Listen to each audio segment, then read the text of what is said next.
அம்மா உங்ககிட்ட ஒரு விஷயம் கேட்கணும். நம்ம வீட்ல இருக்க மத்த 2 பேருக்கும் மட்டும் தான் நீங்க அம்மாவா? இல்ல எனக்கும் சேர்த்து தானே? இல்லம்மா, சும்மா கேட்கணும்னு தோணுச்சு.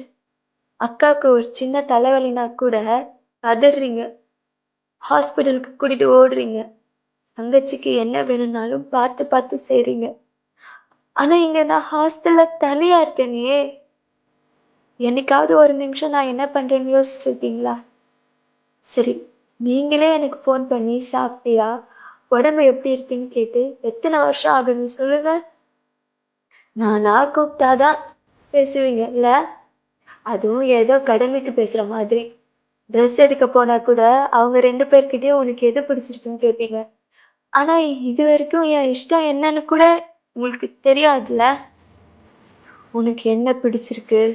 அந்த ஒரு வார்த்தைய உங்க வாயால கேட்கறதுக்கு நான் என்னம்மா பண்ணணும்? நானும் உங்க பொண்ணுதாம்மா. உங்க ரத்தம் தான் எனக்கு ஓடுது. ஆனா ஏன் என்ன மட்டும் எப்பவுமே ஒரு ஓரமா தள்ளி வைக்கிறீங்க? இனிமேவாச்சும் என் கூட பேசுங்கம்மா. இல்லைன்னா உங்களுக்கு மத்த 2 பேர் போதும்னா அதையும் சொல்லிடுங்க. நான் உங்கள டிஸ்டர்ப் பண்ணவே மாட்டேன். கடைசியா ஒண்ணு சொல்லிக்கிறேம்மா. இத்தனை வருஷமா நான் எதையும் கேட்காம அமைதியா இருந்ததுக்கு காரணம், என்னைக்காவது ஒரு நாள் நீங்க என்ன புரிஞ்சுப்பீங்கன்னு தான். ஆனா நீங்க அத பண்ணவே இல்லையே! அவங்க மேல நீங்க காட்டுற பாசத்துல எனக்கு எந்த பொறாமையும் இல்லம்மா. ஆனா அவங்களுக்கு கிடைக்கிற அந்த சின்ன இடமாச்சு எனக்கு கிடைக்கலங்கிற ஏக்கம் தான். என் மேல ஏதாவது தப்பு இருந்தா சொல்லுங்கம்மா.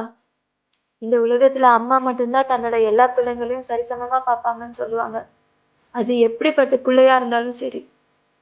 உங்களுக்கு சொல்லி தான் தெரியணும்லாம் இல்லம்மா.